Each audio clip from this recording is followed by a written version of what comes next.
good evening, and welcome to the Super License F1 podcast. My name is Rodney. And my name is Zach. Zachary, it's been an exciting week of fire evacuations for both of us, isn't it? Literally was sitting down to record, and then it was like, whoop, whoop. And I was like, because I was just sitting down to watch the race highlights again, and I was like, is that a new sound that they put on when they're waving the green flag? Like, is that something that is new that I didn't know about? It's a start sound. And no, paused the video, and then I was like, oh no, that's here. That's because I'm in a relatively soundproofy kind of boothy thing. But I was like, oh no, that's here. And then I could see people walking past the window on their way out. I was like, ew, let's go. And then the thing about a fire drill in London in winter is you're not meant to like grab your coat and stuff. And so I didn't, but everybody else kind of did. And we're all outside shivering. And I was like, oh, well, they're all warm and toasty with their umbrellas and stuff, and I'm, like, trying to find shelter near whatever shop will have me. But, yeah, I'm back now, ready to talk about Formula One. I'm ready to talk about this incredible race, but I'm also happy to be back in London, as you can obviously tell. So glad. And, yeah, I just related to you my personal story of fire evacuations where I walked down 28 flights of stairs and my calves are so angry at me today. They are howling, and we were given a warning too about 10 minutes beforehand to say there will be a evacuation. This is just a test. There will be a test evacuation coming up soon. And I sat in my chair like an idiot. Didn't get the elevator down and grab a coffee or anything. Just sat there. But luckily everyone is safe, and I guess it serves us right, Zach, for waiting a whole week after the race to record. So there's been travelling. You were obviously here and you were travelling back. And I've been travelling to our nation's great capital of Canberra. And we're finally here, gathered together. We're gathered here today to talk about this great Brazilian Grand Prix. So I've got a little intro here. This might sound familiar to some of you. Non-clockwise, high speed and bumpy, your neck is gonna take a thumping, and when you ride the curbs too much, you go, oh, Jesus, that's enough of that. The last few corners in the main straight are considered one of the longest full throttle sections in F1, so it's an exciting track, and it's got a good high-powered end. You know a track is good too when specific corners remind you of crashing off while you're playing Codemasters games. Check out our season of Race Off if you don't know what I'm talking about.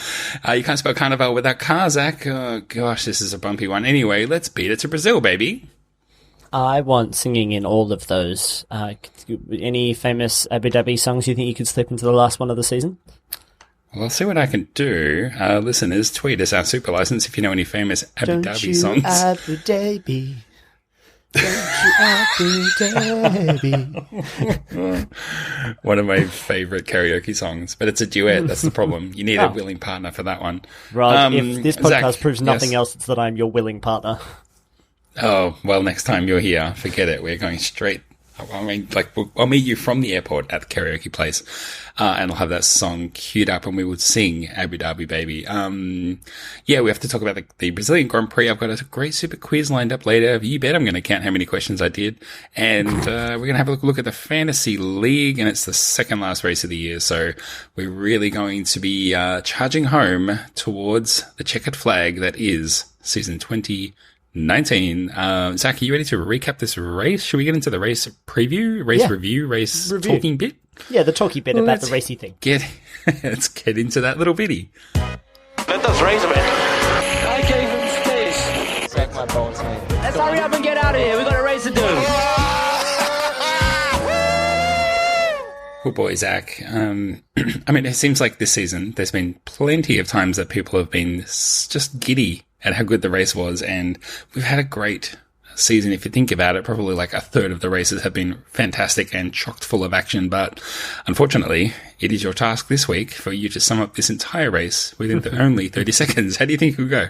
I think I'm going to go incredibly well. You know, fake it till you make it, be confident, and just chase my bliss, and that's what I'm going to do. Well, I don't see how this could go any better. All right, here's your sound effect, and just good luck, mate. we were in for an absolute cracker with Max Verstappen on pole, and we knew that he was going to get massive fight from the Mercedes behind him and the Ferraris behind him. And for what turned out to be quite a topsy-turvy race, it went all the way down to the finish with we had Gasly on the podium. Absolute fan favourite Carlos Sainz Jr. finally on the podium, making Nico Hulkenberg hadn't had one opportunity really in his career left to get a podium. 10 seconds. Probably isn't going to happen. And Lewis Hamilton making mistakes. We had Sebastian Vettel doing what he usually does now, which is make mistakes, and Daniel Ricciardo just trying to overtake everybody, even though he didn't really have the ability to. Yeah, well, all those things happened in the race for sure. I'm not sure you covered everything, but that was valiant. That was valiant. If not, but valiant. Yes, I feel valiant. Rod, Oh boy. where do you want to begin? Because there are endless talking points. There are really endless talking points. I made some race notes as I was watching the replay of the race because I had to catch up with it later, but I did know I knew all of the scuffles. And I knew that the race notes would, if I just wrote down all the scuffles, I would probably cover most of the action. So I think I've done that. And if you have anything to add, you want to add, feel free. But these are all in chronological order. So maybe we'll just go through this way, especially because most of them come towards the end of the race anyway, where, I kind of feel like this race, more or less, was by the book for the first, 80% of it. The last 20% was pretty bananas, but I feel like the first 80%, if I'd got up at 5 a.m. to watch it, I would have been just sitting there pretty comfy, maybe with a cup of tea and a bit of, maybe a cheeky little bit of cheese toast or something, and just going, yeah, this is a normal race. And then it really kicks off towards the end. So if we recap the race in the same way, maybe our recap will be just as exciting. Yeah, the good news is that because the track is so short in Brazil, that first period, those first kind of 10 laps are awesome because no one can really stretch out a lead, especially from the middle down. That's true. So everybody's kind of in contention. I thought the first 10 laps were outstanding. You had cars going in 3 wide into corners. It was pretty clean racing. Lots of overtaking happening. The commentators didn't even know where to, the race, team didn't really know where to point the cameras because there was just so much stuff happening. So, and then it kind of went quiet. I was actually watching this, on the first day back in London, trying to work through my jet lag, and I was like, oh, Formula One race, that'll be fine. But during those middle laps, I was like, just stay awake, please God, just stay awake. And then didn't even need to worry about it because it absolutely smashed it, that last period. But why don't we start with Daniel Ricciardo smashing into Kevin Magnussen? Is that how you read that? Smashing into it. I thought it was maybe a little bit less obvious than the commentary was trying to make out, that, it's just Ricciardo, he just drove straight into Magnussen there. But, I think at the end of the day, it was a fair penalty. I feel like it was a little bit clumsy from Dan, and to be honest, he's been looking a little bit clumsy this year compared to the rest of his career, perhaps.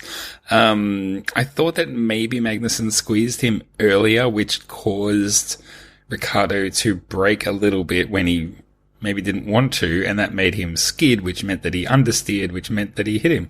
But, no, look, at the end of the day, you can get micro on the science of it and whatever, but it was Ricciardo's fault. It was more than worthy of a penalty, and, that was kind of more or less clear cut, I thought. Yeah, I thought about this a little bit more and thought that, if your muscle memory's learnt from driving the Red Bull around for the last few seasons, which is generally pretty good under braking. It's something that, Red Bull have always prided themselves on, is how much downforce they can produce through sharp corners, those kinds of things. So I wonder if Daniel Ricciardo's muscle memory is he can brake late in and keep traction, and he's not really going to get any understeer, those kinds of things around. But you can't really chuck that Renault in as simply as he could his Red Bull. So that's true. Yeah, I'm glad he went for it. And it's lucky that he didn't wreck anybody's race, really. But yeah, he totally deserved the penalty. Well, I guess that brings us on to the next battle, which was Verstappen versus Kubica in the pits. So Red Bull and Verstappen Red Bull had a very good race in the pits. They had 2 stops that were, world sub record stops, 1.9 seconds. Yeah, it's like they smashed the record earlier this year. I think this is the 3rd time this season they've set the fastest ever pit stop record, and they had 2 incredible, blistering pit stops this race, all undone by friggin' Williams releasing Kubica. This one I thought was unforgivable. This shouldn't be happening in Formula One. No. There's so many people around the cars when they're being pitted that there is enough people to be like, okay, Max Verstappen's coming down the pit lane. He's going to be here in a second and a half. Not even that. They're just at the don't release opposite ends of the pit lane. They could watch Verstappen come all the way down at that super slow speed and still not him. But no, they weren't even looking. They had no intention of avoiding a collision there. And for the first time, it actually made me think about, like, you know, sometimes the teams will build their own system and they'll say, well, you know, once all of the 4 guns register that, you know, the wheel's on or whatever, then the light goes green and the driver can go. I was thinking, like, maybe it's actually time, if this stupid shit is going to keep happening, maybe it's time for F1 to introduce something that says, okay, and now if we sense a car that's in the red zone, the release zone, you can't release your car. Maybe they actually need to do something like that, because it's just getting out of control. And it's going to be, you know, as long as back markers are going to drive into other cars, because didn't this happen to Verstappen in Monaco? Was it this year, last year maybe? But it's happened to Verstappen twice in recent times that he's been screwed in the pits like this. So, he in particular, you know, we know what a hothead he is. He'll be having nightmares about this now. Yeah, and it wasn't even one of those times when, you know, someone pulls out next to you and they both go down the pit lane next to each other. Like, Verstappen almost had to drive into the wall on the right, the pit wall on the right, and then had to brake and slot in behind Kubica. It was really poor. And it's just the kind of thing that Williams don't need to be even engaging in. It's not like they were going to win this race. It's not like Verstappen was not going to be able to overtake him immediately. Yeah, it was stupid. It also cost Verstappen the lead, because Hamilton had pit and then Verstappen was coming in to cover off the undercut, except that he completely got undercut because he had to have this stupid moment in the pits where he slammed on the brakes. But that brings us to battle number 3, Verstappen versus Hamilton, where Verstappen just absolutely bossed it, and on complete merit. Both cars, you know, warming up their tyres, but certainly on fresh rubber. You know, Verstappen just pulled down Hamilton's overalls and spanked Hamilton's bare butt, balls and back, because Max was unstoppable during the race. It was... I can't really explain it. Like, and it happened later, every opportunity he had to overtake, or every time he had an opportunity to kind of impress himself on this race, he was like, I'm just going to go and do it. And it's an absolute contrast against someone like Sebastian Vettel, who, whenever he tries to impress himself upon the race or the competition in any way, seems to make a mistake. And that used to be what Max Verstappen was like. But now, he's so much more, maybe not controlled is the right word, but he seems to pick his moments better. And that is just down to experience. Like, I think he is really improving, and it's kind of scary at how good he could be in another 3 or 4 years, let alone putting in one of the best cars. But he's still so young. He's still the little baby, and he's just going to get better. So, yeah, it was an absolute delight to watch. That point. I was researching, because obviously one of the outcomes from this race was that we had the youngest ever F1 podium with Verstappen, Gasly, and then eventually Sainz. It set the new record in a race where we were setting all kinds of records. Set the new record for the youngest ever podium. And I was researching for a quiz, and I didn't end up going this way because it was a bit too easy. But, you know, earlier this year we had set the record for the youngest ever F1 podium with, like, Leclerc and Verstappen and whoever. And then we've broken it again. But then the previous couple of times that record was set was, you know, a decade ago, when, you know, Vettel and Hamilton were all coming through. And yeah, exactly. I mean, it's just funny to think, like, you know, what happened after that was 10 years of those drivers battling it out. And I mean, for all these people who say, you know, the next 10 years is going to be the Verstappen Leclerc show, it's like, the proof is right here. We are setting those records right now, youngest ever podiums, and those are the drivers that are now set, and they are going to be the ones battling it out at the top teams for the next 10 years. Get your popcorn ready. It's going to be quite a show. So yeah, I've already said how great Max was this race. I felt it was always going to be his race to win if he drove well enough and the car delivered in spades, powered by that Honda engine, which obviously, you know, we were very close to having, you know, 1, 2, 3 Red Bull and Toro Rosso Honda powered cars. That would have been the only thing that would have been any more fitting for the Honda team, with after all their whatever years of hard work that they've been on this road back to this moment, the team that has had their rub of the green, engine-wise, has been Mercedes, but unfortunately, battle number 4 is Bottas versus his engine, because how long has it been since we've had a mechanical issue for a Mercedes? It seems like forever. Wasn't it like Lewis Hamilton had like 40 races or something that he finished in a row, like just some insane... in the points, yeah. In the points, just like it's my entire life he's finished in the points, pretty much. And yeah, Bottas, I mean, it was funny because we saw the blue smoke when he was trying to overtake someone, I can't remember, and it was like, ooh, blue smoke, that's bad. That means engine gone, usually right away. And then they pushed a little more, and it was like, no, that car is going to explode. It's like, done.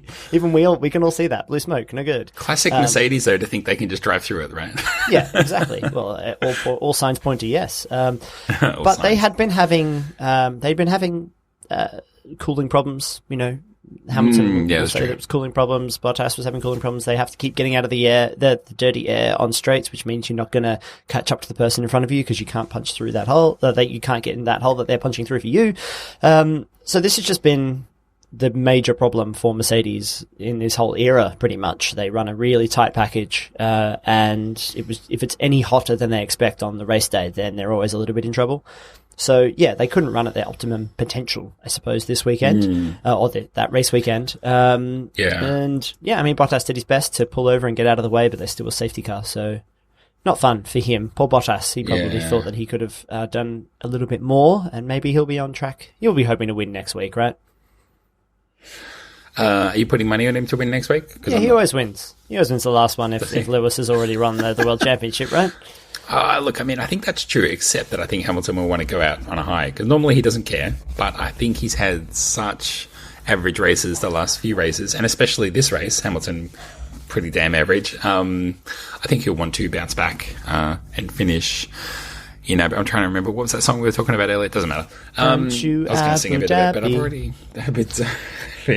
already sung enough for this podcast. I think Hamilton will want to close out on a high. So I think Bottas has got his work cut out for him.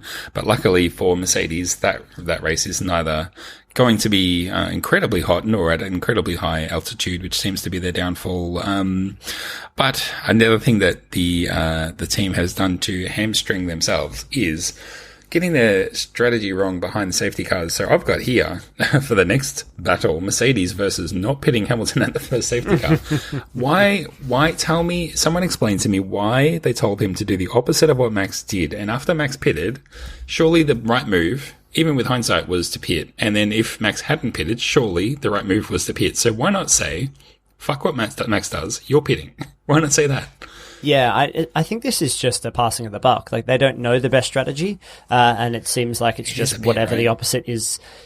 We just have to create some sort of difference, which I think to me shows that's a defensive strategy. That's them saying, well, hopefully they got it wrong, and we will get it right because there's two strategies are so close together. But by defensive, I mean specifically that I don't think they had the best car that weekend and they knew it. No, they didn't. So they were just like, well, let's just take a chance on we can come second. And if they just happen to have gotten this wrong, or they go with the wrong tyre or whatever it is, we'll be able to capitalise. Where I'm with you, I think maybe in hindsight, it's a bit easier just to say, like, just do exactly what Max does if you think you can beat him on track. But they obviously didn't think they could. Yeah, they obviously were thinking, this guy, you saw how he blew right past us after we jumped him at the first stop. So, there's no chance. Even if he pits for fresh tyres and we pit for fresh tyres, there's no way we're going to catch him. It's just not going to happen. But it just seemed like, the opposite way was going to definitely ensure that you were going to get past, but then you were still going to be in jeopardy and come under threat from the cars behind him. So I did nothing about that. People talk about the second safety car pit stop, which we'll get to in a second, but the first one, everything about that is as bad and as poorly thought out as the later move, in my opinion.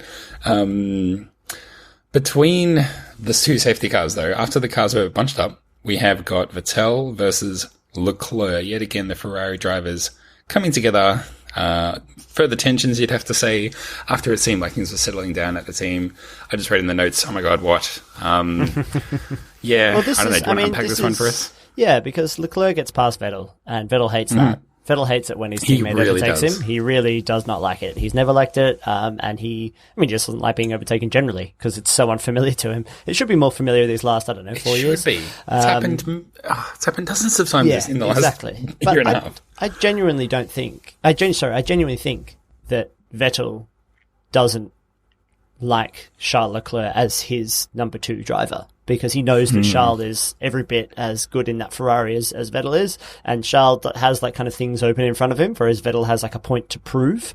And every day that he doesn't win the race is another day where he's not going to be able to win that world championship with Ferrari with the likes of following the footsteps of his idol Michael Schumacher. And I think that he sees that opportunity totally slipping away. So Charles Leclerc just great overtaking move to get past Vettel. Vettel's like, you know what? I'm coming right back at you, mate. And then I'm going to basically try to intimidate you.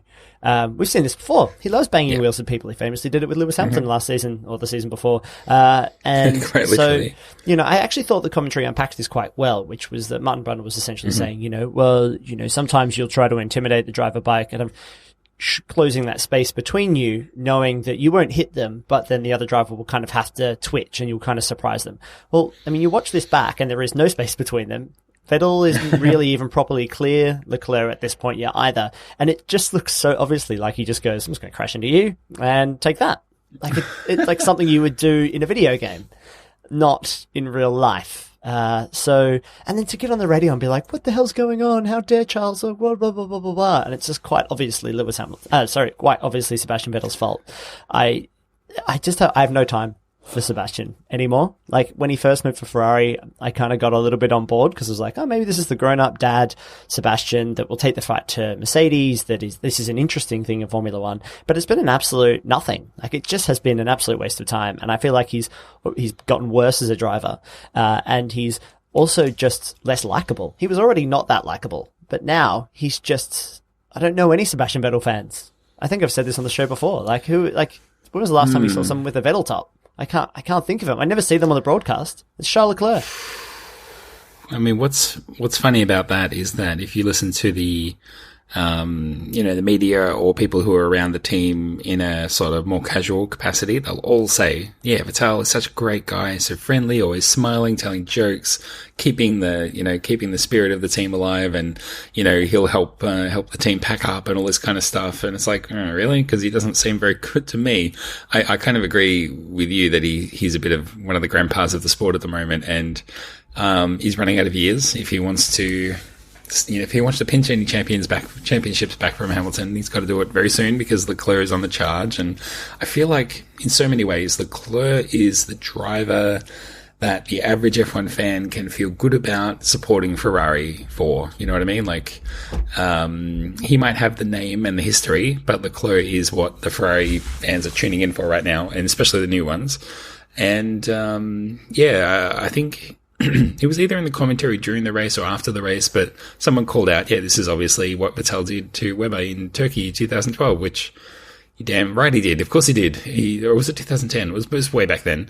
Way back then. And so Vettel just has this entitlement to not just overtake his teammate, but, just shove over into them and try to send them a message to say, don't do that again. Don't overtake me. Who do you think you are? And, it's more than once. And you might even say, we're getting into the, you can't even count them on one hand anymore.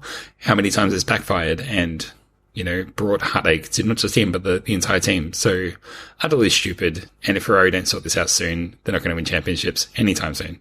Yeah, I think that I've said this before. I think he's a waste of a seat at Ferrari, coming out with the bold statements today. Yeah. Maybe it's something to do with the fire drill that's put me in a terse mood. But yeah, I think that there are 4 other drivers, I reckon, on the grid that would be better suited to that drive. Hell, give it to Esteban Ocon. He's not even on the grid. I put Romain Grosjean in that car. He's not even in my list of 4. Let's stick him in there and give him a chance. Let's not lose our heads here. I'm just kidding. Because, at least he wouldn't be crashing into his teammate because he wouldn't be anywhere near him because he'd be in 9th. Maybe that's true, yeah. So he'd be bringing the car home, maybe. But yeah. It was, It was funny to watch Vettel just stand next to his car for so long because nothing was going to happen to it, but he desperately did not want to go back to the pits. No, was the he feeling wanted to I go got. home. Just stood there as long as he could. He wanted to bury himself like you would at the beach, just bury himself under that grass and just pretend like he didn't speak English for a while. Yeah, because he knew what was going to happen. He was going to get back and they were going to look at the tape and they were going to point to him turning left on his steering wheel when he was meant to be holding it straight. And Charles Leclerc was going to go, "You're a bit of an idiot, aren't you?" He would have done the move without it. Yeah, and you know he's going to be fully blustery and be like, well, you know, X amount of reasons, you know, Charles shouldn't have been that close, blah, blah, blah, blah. But yeah, I just don't understand. I wonder how long he's contracted at Ferrari for. Surely an F1 journalist, an actual F1 journalist would know that. Where's Michael Leonardo when you need him? Jeez. But yeah, it's, I don't know. I don't know how that's going to continue on. Right. And I'd be annoyed if I was Charles Leclerc. I would want a better partner.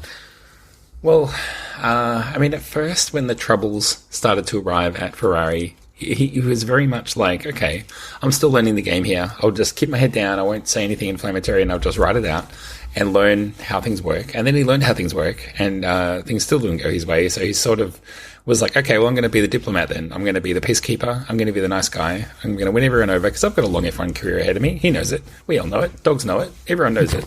But now it's getting to the point where he says things like, you know, we'll work it out as a team and look, I still respect Sebastian and everything's cool, but it's starting to become a little bit unbelievable and it's starting to sound like he's playing that role when he doesn't truly believe it, and which is, it's a shame that he has to do that because I think he is genuinely an authentic and nice guy, but it's starting to come across as a little bit fake because he clearly, like, how could you when Vettel has effed him over so many times, how could you still respect him as much as he says he does?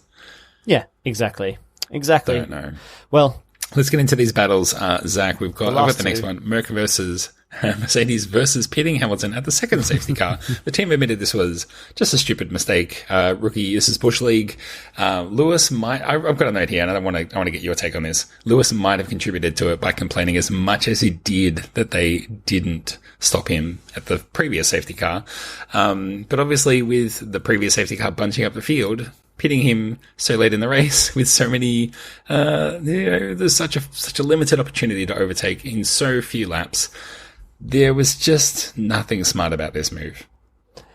I couldn't agree more. I think they were left between a rock and a hard place. They were like, well, we'll just do the thing we didn't do last time because that seems...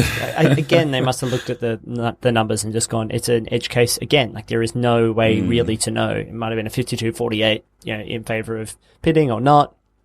So let's just go with what will make the driver happy, I suppose, because then at least his fate is in his hands, which is how Lewis tends to like it. And it just didn't work at all and left Hamilton with everything to do.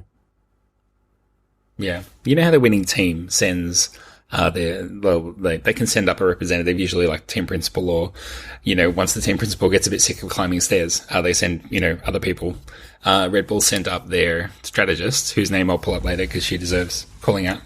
But yeah, Red Bull said, man, you got that call exactly right and you deserve to go up there. I wonder if the Mercedes strategist had to do the exact opposite and fall into a ditch and cover themselves in or pay for dinner. A blanket of shame. Hannah Schmidt is the race strategist for Red Bull who pulled that move for Verstappen. Yeah, they had to wear the cloak of shame, I'm sure. Mercedes strategist. Red Bull just seem like a confident team right now. They're confident in their power unit. We didn't get to say it before, but Pierre Gasly got to race Lewis Hamilton off that last curve onto the line, and the Honda PU was up for it.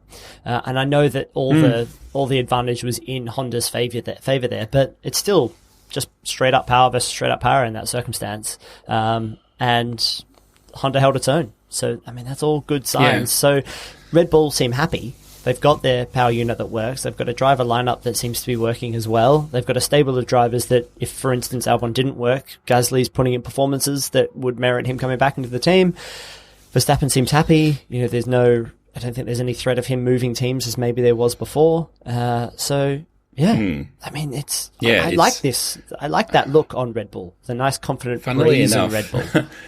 Funnily enough, the young driver situation at Red Bull has sort of turned back, where they're like, if one of our top 2 drivers isn't performing, guess what? We've got another one who's really they're peaking again at the best of their form that they've ever had in their sport. Claiming his first podium. One of those weird, ironic stats this year has been that the second Red Bull driver hasn't got a podium, but both Toro Rosso drivers have got one. That is so great. Whoops. Yeah, damn. Pretty good performance if you're a Toro Rosso driver. I have a heavy heart for my mate Albon, because the last conflict on our list of conflicts on this board of shame is Hamilton versus Albon. As mentioned, the late pit stop behind the safety car left Hamilton tons to do, and he was so desperate, and I thought it was a pretty desperate lunge from Lewis down the inside of Albon, who was always going to swing in. It was a double right-hander, so I think Albon just took a bit of a loopy line to try and get a good drive out of the second corner, but Lewis interpreted that as, there's a gap there, and someone, I think it was Martin Brundle. Was it? Martin Brundle, and then also Damon Hill, said if you leave the door open for a 6-time world champion, he's going to go for it. But I think there's a difference between the move being on and the door being open. Those are 2 different things, and Hamilton couldn't tell the difference here, perhaps because he was just so, I don't know, enraged. Incensed? You could probably feel it in his fingers, incensed. He just had tingly fingers, tingly overtake fingers. I'm just going to try and get everything that I can. And in my opinion, this one was all Hamilton's fault, and he admitted that. Had to laugh at people saying, if Hamilton had just shut his mouth and said, leave this one to the stewards, you might have got away with it. I didn't think that was going to happen. I actually thought it was pretty similar to the Ricciardo Magnussen one. Stick your nose in there, the gap disappears, well, it's your fault. And unless you're past them, they don't have to really leave you in space. But after he got pitted, potentially, out of a podium spot, his desperation to overtake when he maybe should have just kept his cool, penalised him out of podium. He just was not meant to be on a podium this week. No, it's funny because similarly, it feels like maybe this is my favourite thing to do, total posturing on my part. Here we go. Everyone settle in. Yeah, here we go. Lewis Hamilton and Sebastian Vettel came up through a period where they were the upstarts. They were the young, go and get 'ems. And they were kind of told by the more mature racers around, no, know your place. If you're going to if you're going to go for that gap, I'm going to show you who's boss. And maybe they've come up thinking now it's like, okay, well now we're the old guard. We're the mature, everybody should be looking up to us kind of racers. And when we go for gaps and when we do things, we should be respected and make sure you leave us enough room. And literally everybody else on the track is now like, no, we're all fighting for our lives. So, the state of Formula One now is that there isn't a respect for, everybody's equally respected, which is to say somewhat, but there is no look, there's Lewis Hamilton, 6-time world champion. I better not leave him a gap because he'll definitely go for it because he's the more mature, experienced, amazing driver and he'll find a way past me and I've got to get out of his way. It's like, no, I'm just going to drive my line and if you fuck up, it's your fault, not mine. And I'm not going to make any extra space for you or anything like that. So, yeah, I think there is a little bit of a sense from Hamilton and Vettel that they are owed something now that they've been in there for so long and proved themselves time and time again. But yet they make mistakes just like the rest of everyone else. Mm-hmm. Oh, I myself have never made a mistake, so you take that back. I mean on the grid, Rod, not in real life. Oh, on the grid. Well, thanks for that clarification. Well, Zach, that was the Brazilian Grand Prix as I saw it. Obviously, it's one of those ones where would have had trouble picking out a highlights package and having to edit it down to 3 or 5 minutes. It was just busy, and telling the story of that race doesn't really do it justice. Incredible first podium for Gasly and Sainz. Even if Sainz didn't get his trophy until a little bit later, a bit of photoshopping, and everyone's happy. And I feel sorry for Lando Norris, who probably could have done a little bit better this race, but his day will come as well. He's still young, and it's all good things ahead for them. Speaking of good things ahead, though, Zach, maybe we should have a quick look at the Fantasy League. I know we're getting towards the end of the season, but I do want to encourage everyone to keep trying. I'm looking at the results for this race. I was quietly confident that I might have had a cheeky good one because I've got a feeling that I've got Sainz in my team and maybe Gasly as well. So For this race in Brazil, the top scorers were Team Worst of the Rest managed by Chief 22. Well done, Chief 22. Team I Like You, manager I Like You too. In second, and team number 3, Tangelo Racing, managed by Tony Saint, just edging out Team Gross Jeans, which is one of the personal favourites. And my team, Amplified Ducks Racing, came in number 23 this race. Let me see if I can find you, Zacharias. I think that's on the back of, Don't worry about you. I'm on the third page already. Can't see you, my friend. Okay. Had enough time to throw some shade my way, though. Nice. Cheers. Yeah. I don't have time to find you, but I've got enough time to put you down. Actually, I've gotten to the end and I still haven't seen you, so I must have skipped you. Anyway, sorry about that.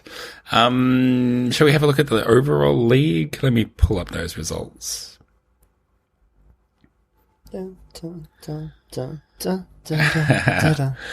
Still a little bit close at the top between the top 3, Hawkmoon Racing, Scuderia Benetti and Ruckus Racing, but enough time, I'm sure, for a big lunge to come in the final race. So it's all to play for. I know that I gained 2 positions this race. I'm sure that you're still ahead of me, though. You must be.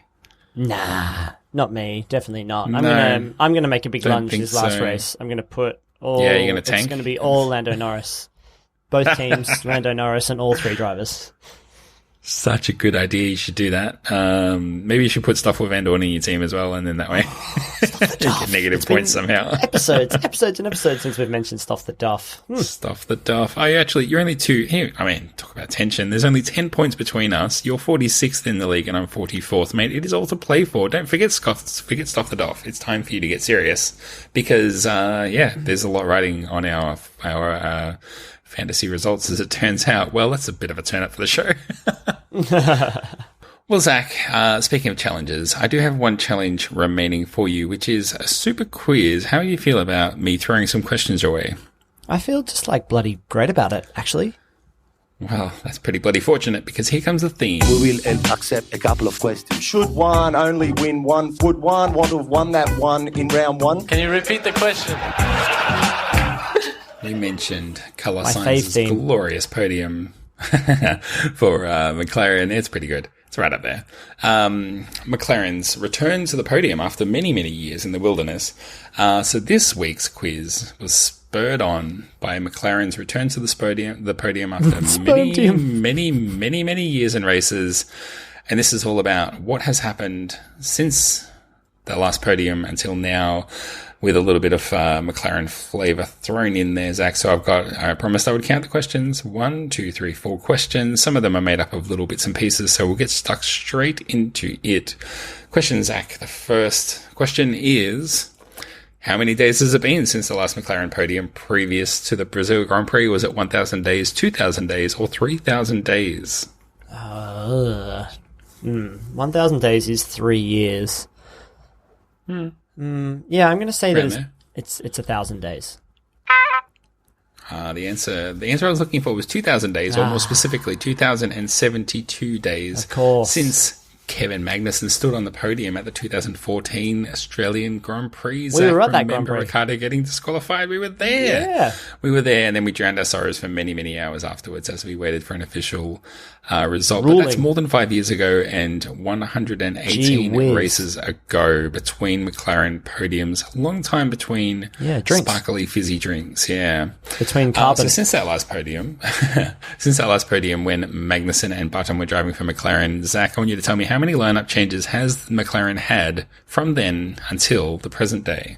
Okay, is a lineup change both drivers or just one driver?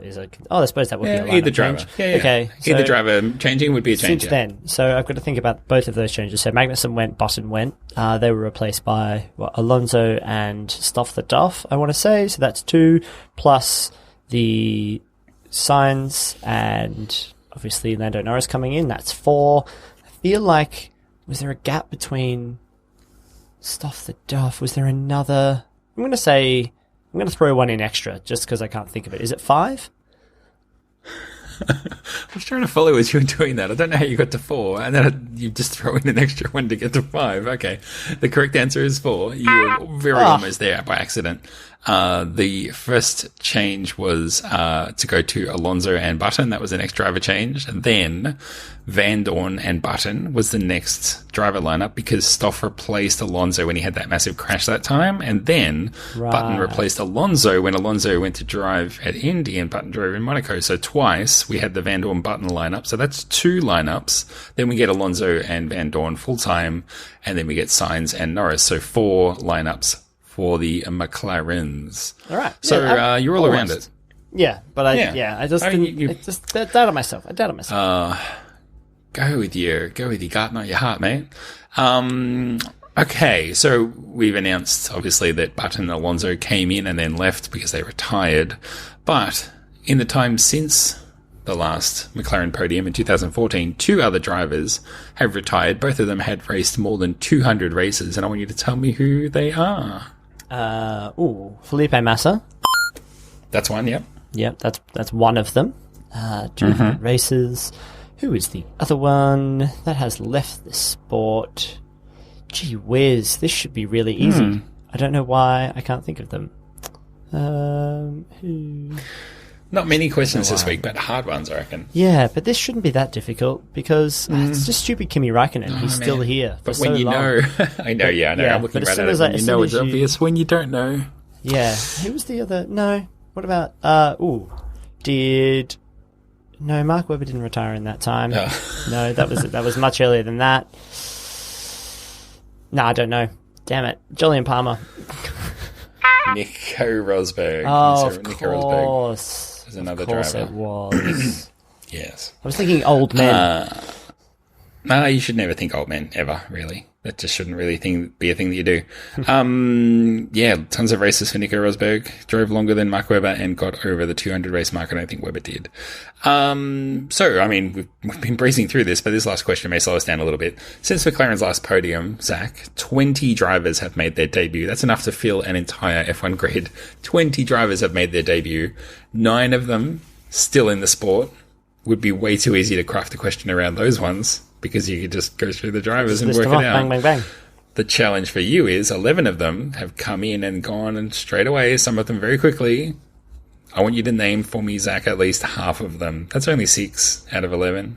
You name 11. Half of the drivers that have come in and left since that race. So Esteban Ocon is one.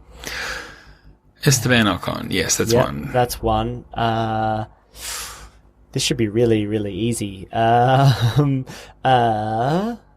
mind's just once you get rolling on a couple more, I reckon you'll... Yeah. Just Marcus Ericsson. Marcus Ericsson. Yeah. He's on the list. Perfect. Felipe Nasser.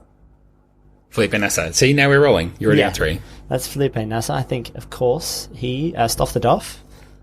Mm-hmm. Yep, Stoff the Doff. Yeah, he was... Because that just had to happen. Little hint thrown in there with an earlier mention. with an earlier mention. Who are the other ones that have started and left? Who are the ones that have been cast by the wayside? I want to say Gutierrez. Esteban Gutierrez. I think he started. Oh, was he earlier? Either at the same. I think he started at the same time. Yeah, or maybe earlier. same season. No, actually, he was in the 2013 season, so he would have started. No. His debut was before the last McLaren podium. That's how the question's crafted. Yeah, that's it. Yeah, so got me on the technicality there. Of course. It's in the spirit of the question, is what you're saying. Marcus Verline. Is it Marcus? Not Marcus Verline. Just wait. What is his first name? Something Verline. Yeah, what's his first name? Just you nearly just said it. Pascal Verline. Pascal Verline. Yeah, that's another one. Yes. Was that 4? Yeah, I think. There's going to be some other random British guys, right? One of them is really good at. Jolyon Palmer. He came in and left. Jolyon Palmer, the commentator. Palmageddon. Think in one of the stables that we've got here. One of the. Yeah. One of the big ones. One of the big teams. Probably someone with a strong pulse. A strong pulse. Mm-hmm. What does that even mean? Strong pulse. Well, why would someone have a strong Big pulse? Heart Hartley. Well done. Big Heart Hartley, there you go. Yeah, you're getting there. Okay. Big Heart Hartley. Yeah, I feel like there's got to be more Red Bull drivers that left. There's tons more. Yeah. Not necessarily Red Bull drivers, but tons more drivers. What about Jean-Eric Verne? Was he there? No, he started way before. Oh, did he? He started way before. I don't know. What about Williams drivers? No, they've come and gone. They're fine. I'm just trying to think through the teams. Maybe now. one more, and we'll. There's one Williams driver, but I don't think he drove for Williams. I think he drove someone else. I think it was like a Williams reserve driver who went somewhere else. Drive for Williams. That's an interesting way to think about that. No, I'm out. Let's call it. What were the other ones? You tap out. You did pretty well though, and actually, I think my numbers. I was trying to count them all, but I think my numbers are a little bit off because it should be more than 11. But anyway, some of the other drivers you could have mentioned: Andre Lotterer, Will Stevens, yes. Roberto Will Stevens was the one I Mehi. was trying to think of. Yeah, Will Stevens, big head, funny accent. Yeah. Alexander Rossi, Felipe Nassi, you've got Rio Harrienzo. How could you forget Rio Harrienzo? Brendan Hartley, Sergei Sirotkin, writer of The Newsroom and The West Wing. So plenty of names there, blast from the past, but all of them came and went since the previous McLaren podium. Incredible. That's a good question. I like that. I just liked looking at all these names, to be honest. I just like remembering all these people. That's really all you there didn't was want to them it. forget it you don't want history to forget them, you know? No, lest we forget. I'm pretty sure what that's about. Zach, it's time for us to nearly wrap up this show. And I mean, man, we are really running out of races and podcasts to do this year. It's time for final thoughts for this race. But boy, we've only got a few more thoughts to come up with. So what have you got, big boy? I watched the documentary on Netflix, which I've just totally forgotten the name of, just as we started talking about it. It's the... What's it about? The vegan one. That might spur the name. They're eating vegetarian if you're a sports Vegan. person. Yeah. I know what you... It's... boy, what is that called? I'm Googling it. Lewis Hamilton's in it, right? Kind of. Kind of in it. He's in the just opening remember that montage, and he's a producer. Yeah. Okay. But they kind of... Game, I saw a trailer it's called that was... Game Changers. Yes, I saw a trailer that was just about one person, but then looking into the show, I was like, but it's about tons of people. Yeah. But the whole idea is it's about people who have given up meat for their diet. Yes, and become better sports people for it. And I thought this was super interesting. Well, I mean, the results of their sporting achievements would say, which is why I think the show is very successful, because you actually have a measure to hold them up against. It's like, I was doing X, and then I changed my diet, and now I'm performing this well, because it adds a huge amount of quantitative data to, like, okay, if that's the only thing you changed, then you could point to that. Arguably they're making quite a big mental, it's quite a big decision. And, committing yourself on a different level has a different impact. It'd be like saying, I'm not going to drink sugary drinks anymore. It's a mental commitment that you're making that strengthens you, and that, gives you an extra little bit of confidence or whatever. But I mean, gives you a bit more purpose. Point made. I like data-driven stuff. So, if you have any more insights you want to lay on us, I don't want to hold you up any further. No, it's fine. No, I would just say that it's an interesting documentary to watch. It is obviously biased in the way of, it's trying to prove a point about, cutting down on meat, but it has a really interesting selection of people. Like Arnold Schwarzenegger is in it, lots of sports people in it. That's the guy I was thinking. Yeah, of course. Yeah. So, there's a trailer that makes it look like it's about Schwarzenegger, but it's not. But if you are interested, if you obviously listen to us, so you're interested in some of the culture around sport, in whether it's about Formula One or otherwise, but this is a really interesting way to look at an insight into the way sports people train and perform, and their mentality, not to mention diet as well. But I found it really interesting, a bit inspiring as well, because a lot of these sports people, this was not just changing their diet, but just the way they think about sport, and the links that people will go to find just that tiny bit of edge, which is exactly what Formula One's about, always finding a little edge. So I wonder if, we're definitely in the phase of these last kind of 15 years sport science focusing on diet and focusing on those kinds of habits. And it made me think or question, I wonder if it would just get to the point where there's a lot of overwhelming data that just says, well, yeah, we should just put a huge amount of vegetables in our sports people. And that's sub sports might even just kind of force the point with their teams and say, well, you know what, you're just going to have to be vegetarian because the data shows that it's improving these other teams, and we don't want to miss out on that edge. So we'd rather be on the cutting edge and see if it works for us. So definitely worth a watch. green smoothies all round. And I know that Mercedes are really leading the charge by encouraging heavily their team to do wellness exercises and all kinds of other stuff. They are really a very interesting organisation right now. But definitely following Hamilton's lead, I'm sure, by encouraging everyone to go with a plant-based diet, which is just better for the environment as well, everyone. We should all be doing it. Even if we have little cheat days every now and again, it'd be great if everyone could do it, including myself. I'm a hypocrite. Won't hold anyone to a higher standard than myself. But yeah, it's just, if you need to do something good for yourself, that's a good place to start. My final thought for the week was just along the lines of getting to the end of the race, end of the season. Actual season's going to be wrapping up soon, and it's that kind of time when we start looking back on the year, starting to try and remember, like, well, what are the big stories, what are the themes, what are the arcs for the whole season. And boy, wouldn't it be great if there was a way that you could just really quickly remember a snapshot of all of the whole season. Maybe if there was like some kind of audio summary of every race that goes for, I don't know, maybe like 30 seconds or something. Wouldn't it be handy? Wouldn't that be a handy resource to have if you wanted to do that? So yeah, I expect everyone to go and download all of our shows from the whole season so far. Skip forward to that little race recap that we've been doing so studiously. So we'll, we do our best to fit the whole race into 30 seconds. But yeah, I mean, if you want a summary of the race, then it goes for 10 minutes. So we're sitting there right there for you. We've done the work for you, basically. And supercut of that. From Abu Dhabi, when you're singing that song, you'll just be an expert. Yeah, I'd love a little supercut of that. I have all the tools, but not the will. But neither the time nor is there the demand for it. But I'm just saying it's out there if anyone wants to go and make their own little journey down the year. In race recap wise, we have committed ourselves to that. We've already created them all for you. It's all just sitting there waiting for you. Exactly. Yeah, that's it, Zach. Man, this race, I know that it was one of the better ones for the year. I know that everyone was super excited about it.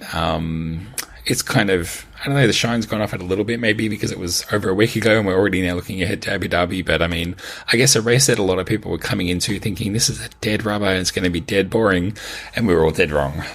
Yeah, it just shows more competitive cars in the field and tracks that support that kind of competitive racing. It's amazing that you can get out of Formula One when it's all a bit more even. Yeah, and all the races that I haven't watched live have all been really good. So I offer to everybody listening, go and watch the race because I'm not going to watch it live. Therefore, it shall be a great race. Zach, it's actually not far away. It's less than a week away. So I hope you have a great week. Hope everyone has a great week. Unless you have anything else to add, Zach, we might wrap this baby up. Let's wrap it. Wrap it up. Well, yeah, everyone enjoy your life. Follow us on Twitter. We're at Superlicense. Send us an email, superlicencepodcast@gmail.com. Join the Facebook group and just do all the other awesome stuff. Oh, we had a big spike in people buying t-shirts and stuff and stickers from the website. So it's sometimes hard to tell whether they're fans or just people who stumble onto the F1 related shirts or whatever, but yeah, tons of people bought them, and all of it chips a few little dollars towards our little purse, which pays for the hosting and everything. And a big thank you to everyone who's in the Super License Club as always. That covers our costs, and then every little bit we get on top of that is a little bit of a bonus for us, and it all helps keep the lights on and stop us from living underneath the overpass. And it's Christmas, Zach, that's all for me. All of our stuff makes a really good gift for the F1 lover in your life, or one of your F1 friends. Stick their delivery address in. You just buy them a little sticker or a little something. I tell you what, a great Secret Santa or Kris Kringle gift. Oh yeah. Yes. Yeah. I was going to say we should do a Secret Santa, except I might have to pick myself. You might have to pick yourself because we're running out of time now for me to send you a gift. Should have thought about that when you were this side. That's all right. Alrighty. All right. Well, look, we got one more race to do, and then we'll see if we can finish the season with a end of season wrap up show as well. So we'll try and organise that, and we'll let you know what's happening with that next week. But until then, my name's Ben Rodney. My name's Ben Zach. Stay clear of fires and look after yourself. We'll see you at Abu Dhabi. Bye-bye. Bye.